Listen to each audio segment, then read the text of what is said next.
इस वीडियो में मैं बात करूंगी क्यों डेली 2 से 4 अंडे खाना इम्पोर्टेंट है। कुछ इन्फॉर्मेशन है जो आपके साथ मैं इस वीडियो में शेयर करूंगी। अंडा ना सिर्फ मुकम्मल प्रोटीन है, इसके साथ साथ अंडा एक कंप्लीट फूड है। कार्ब्स में लो है, फैट्स में ज़्यादा एंड गुड क्वालिटी फैट है, मॉडरेट अमाउंट में प्रोटीन है एंड ये दूसरे फूड से मिलने वाली प्रोटीन से डिफरेंट है। इसकी बायोलॉजिकल वैल्यू 100 के करीब है एंड किसी भी फूड की बायोलॉजिकल वैल्यू जितनी ज़्यादा होती है उतना बॉडी उसको डाइजेस्ट कर पाती है एंड यूज़ कर पाती है। सो अंडे से मिलने वाली प्रोटीन बाकी मसल प्रोटीन से डिफरेंट है, लाइक चिकन एंड बीफ से डिफरेंट है, बट एग प्रोटीन बेहतर होती है। कुछ दूसरे प्रोटीन सोर्सेज की निस्बत ये लीस्ट अमाउंट ऑफ वेस्ट पैदा करती है, लाइक कम मेटाबॉलिक वेस्ट पैदा करती है एंड देन यही वेस्ट यूरिया एंड अमोनिया को ब्लड ग्लूकोज लेवल को डिस्टर्ब करते हैं, शुगर इंक्रीज होती है एंड बाकी जितने भी प्रोटीन सोर्सेज अवेलेबल हैं उनमें अंडा सबसे नंबर 1 पे रैंक करता है। इसकी एक वजह ये भी है, इसमें एसेंशियल अमाइनो एसिड्स की एक प्रोफाइल मौजूद है जो स्किन एंड हेयर्स के लिए इम्पोर्टेंट है।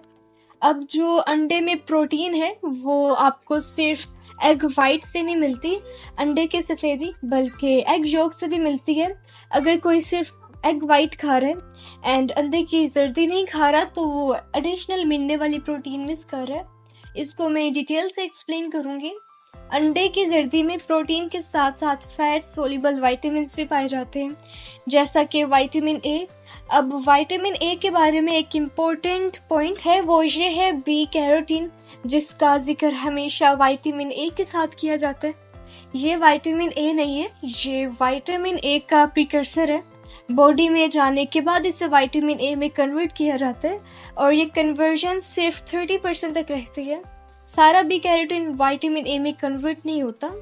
तो जब हम विटामिन ए की बात करते हैं तो बायोअवेलेबल विटामिन ए की बात करते हैं, जो कि रेटिनोल है, ना कि बी कैरोटीन। और ये हमें अंडे की जर्दी से मिलते हैं। बहुत टफ है खाने ढूंढना जिनमें विटामिन एक्टिव फॉर्म में मिल जाए, जो रेटिनोल है और अंडे की जर्दी। इन सब फूड्स में जिनमें विटामिन ए या रेटिनोल मिलता है, एग टॉप लिस्ट पे है।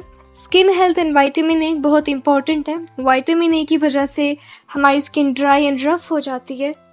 विटामिन ए आंखों के लिए इम्पोर्टेंट है एंड इम्यून सिस्टम को सपोर्ट करता है, जो मुदाफ़ती निज़ाम है। बॉडी की बीमारियों से लड़ने की ताकत में इजाफा करता है। फिर उसके बाद अंडों से हमें विटामिन डी मिलते हैं। विटामिन डी बाकी विटामिन की लिस्ट में टॉप पे है, क्योंकि अगर आप विटामिन डी डेफिशिएंट है तो आपकी स्किन सेंसिटिविटी से भर जाती है, बॉडी पे रैशेज आते हैं and sunburn and sun spots जैसे डिजीज बन सकते हैं। इन्फ्लेमेशन बॉडी में भर सकती है। तो हम खाने से विटामिन डी लेने की बात करें तो अंडे विटामिन डी से रिच है, टॉप लिस्ट में आते हैं।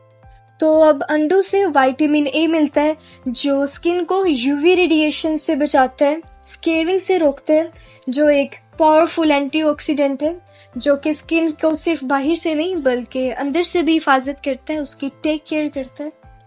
अंडों से हमें विटामिन K1 एंड K2 मिलता है। Eggs are full of choline and choline एक ऐसा न्यूट्रिएंट है जो फैटी लिवर को रोकता है, brain health and heart health के लिए इम्पोर्टेंट है, जिससे मूड सही रहता है एंड मेमोरी इंप्रूव होती है। एंड अंडे से हमें ओमेगा 3 मिलते हैं, फैटी एसिड्स जो स्किन के लिए इम्पोर्टेंट है एंड एंटी इन्फ्लेमेटरी प्रॉपर्टी रखते हैं। अंडे लेसिथिन से भरपूर होते हैं, जिससे कोलेस्ट्रॉल का एंटीडोट का कहा जाता है। और अगर आप कोलेस्ट्रॉल की डर की वजह से अंडे नहीं खा रहे तो यहाँ पे ये कंसर्न खत्म हो जाता है कि अंडे अच्छे कोलेस्ट्रॉल, जिससे HDL कहते हैं, इससे इंक्रीज करता है बॉडी में एंड बैड कोलेस्ट्रॉल या ज़रूरत से ज़्यादा कोलेस्ट्रॉल बॉडी में है तो लेसिथिन इसको कंट्रोल करते हैं, न्यूट्रलाइज करते हैं, बॉडी की हेल्प करता है एंड कोलिन भी परे हुए कोलेस्ट्रॉल को कम करता है। अंडों से ब्यूटेन्स मिलते हैं, B2, B3, B12 या बायोटिन, जो कि बालों की हेल्थ के लिए इम्पोर्टेंट है। तो आप अंडे परचेज करते वक्त देसी अंडों को तरजीह दिया करें, देसी अंडे ज़्यादा परचेज किया करें, क्योंकि इसमें मुर्गियों को खुले माहौल में रखा जाता है नेचर के करीब रखा जाता है। इन्हें कीड़े मकोड़ों के बजाय घास, साफ घास खाने दिए जाते हैं। इन अंडों में टेस्ट और टेक्सचर में भी वाजिया फ़र्क होता है। नेचुरल न्यूट्रिशनल वैल्यू बेशक सेम होती है, बट न्यूट्रिशनल क्वालिटी में बहुत डिफरेंस होता है। और अब मैं बात करूँगी कि जो एलर्जिक होते हैं एग से, जो एग एलर्जी का मसला है, तो ये एलर्जी वाइट एग्स में पाए जाने वाले प्रोटीन से होती है, ना कि अंडे की व एग यॉक में होते हैं। इसमें फिर सिर्फ आप अंडे की जर्दी खा सकते हैं। सो इससे आपको ना सिर्फ प्रोटीन मिल पाएगी, बल्कि वो सारे वाइटामिन एंड मिनरल्स एंड वो सारी अच्छी चीज़ें जिनका पीछे जिक्र किया, वो सारी चीज़ें आपको मिल पाएंगी। सो एग मिनरल से भरपूर होते हैं, potassium and iodine, magnesium, selenium जो हमें डेली फूड से मिलते हैं। सेलेनियम हेल्प करता है अगर किसी को थायराइड में मसले, B2 एंड B4 में कन्वर्ट करने में हेल्प करते हैं। एंड एक और इम्पोर्टेंट बात कि एग में कैरेटिन पाए जाते हैं। वो दोनों कैरेटिन स्किन को सपोर्ट करते हैं, बहुत अच्छे एंटीऑक्सीडेंट्स हैं, आंखों के लिए इम्पोर्टेंट है, स्किन डैमेज को रोकते हैं, मैक्यूलर डिजेनरेशन से बचाता है एंड हमारी हार्ट एंड हमारे ब्रेन को इम्प्रूव करता है। सो फिर मिलेंगे नई वीडियो में। आई गेस आज के लिए इतना काफ़ी है। टिल देन टेक केयर, अल्लाह हाफिज़ and don't forget to subscribe and press the bell icon.